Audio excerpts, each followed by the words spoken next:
Parang tingting lang si Wemby sa mata ni Anthony Davis. Binuli ball sabay dunk.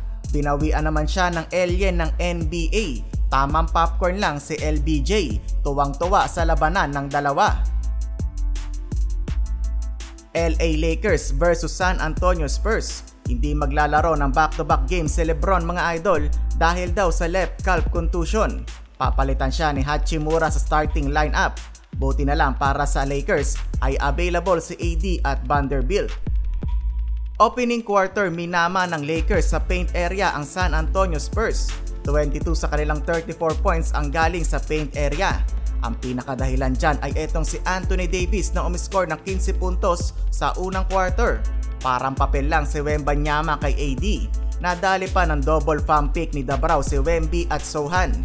Ganda din ang ambag ni Rui Hachimura sa Lakers. Umiscore ng 9 points in 8 minutes, shooting 4 of 5. Umabot ang field goal ng Lakers sa 63% habang ang Spurs hirap na hirap makashoot. 39% lang sila from the field. Si Wemby 5 minuto lang pinaglaro at meron lang 3 puntos. End ng quarter 34-26 in favor of Lakers.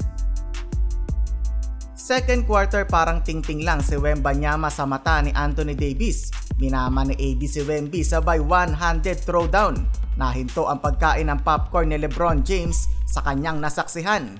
Nasundan pa mga idol, pinakitaan ng crossover ni Dabrao sabay jumper si Wembanyama. Parang nanonood lang ng pelikula etong si LBJ. Tuwang-tuwa habang pinaglalaroan ni AD si Wemby. Pero hindi naman papatalo ang number 1 rookie. Dinakdakan din niya si AD. Parang hindi na nga tumalon etong alien ng NBA. Bago tumunog ang buzzer, butatapa ang inabot ni AD kay Wemby. Ganda ng bawi ni Wembanyama, hindi rin talaga papatalo. Tuwang-tuwa ang crowd sa labanan ng dalawang higante. End ng first half, abante ng 13 ang Lakers. Third quarter, gusto na naman dakdakan ni Wemby si AD. 5 of 10 ang Lakers behind the arc habang 0 of 5 naman ang Spurs. Taurean Prince to Rui Hachimura slam dunk. Si Keldon Johnson ang nanguna sa Spurs na may 8 puntos. Sayang ang half-court shot ni Reeves, hindi na naman counted. End ng third, 92-74, lamang pa din ang Lakers.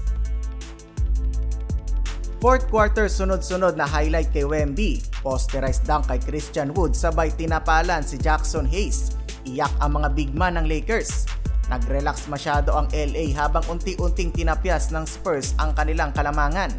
Last 2 minutes, Wembanyama 2 sunod na 3. Umistep back pa sa depensa ni AD. 2 na lang ang hinahabol ng Spurs. Wemby for 3, ayon natawagan ng offensive foul. Sobrang haba ng legs, natisod na si Cam Reddish. Final score 122-119, nakasurvive ang Lakers. Anthony Davis 37 points, 10 rebounds at 4 steals.